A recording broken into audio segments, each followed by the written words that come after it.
He was just making some coffee first thing this morning. It was still dark outside, and he was naked. Next thing he knew, cops were on his doorstep, and he was in cuffs for indecent exposure in his own home. Fox 5's Will Thomas back from Springfield, Virginia with the exclusive story. Will. Brian, good evening. The man says he didn't know anyone could see him. When police confronted him for illegally showing his business, he was stunned. Tonight he's also angry because he feels violated. Says he came down the stairs in the morning, about 5:30 this morning. He's a commercial diver who grew up in Hawaii.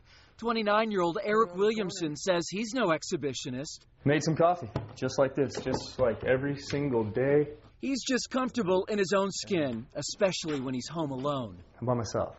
So I come down here, the roommates are gone, and it's my house.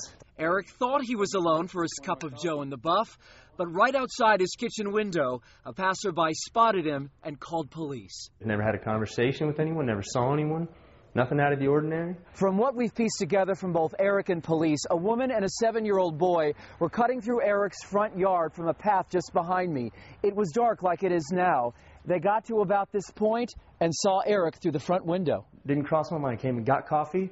I mean, if I stood and seemed comfortable in my kitchen, possibly it's natural. It's my kitchen. Fairfax County Police arrested Eric for indecent exposure.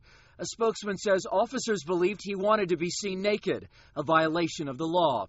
Eric, who also happens to be the father of a 5-year-old girl, rejects that claim. I'm a loving dad. Any of my friends and anybody knows that.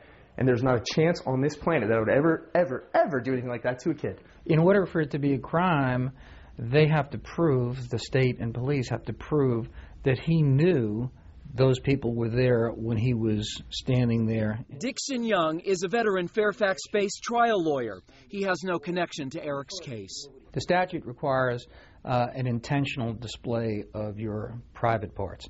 So if you are occasionally displaying them, accidentally displaying them, inadvertently displaying them, it's not a crime. Fairfax County Police also telling us arresting officers consulted the Commonwealth's Attorney's Office, who agreed they could proceed with the case against Eric. As for Eric, he is going to fight the charge, as you can imagine. If he is convicted, he could face up to 1 year in jail and a $2,000 fine. Brian? Well, Thomas, tonight.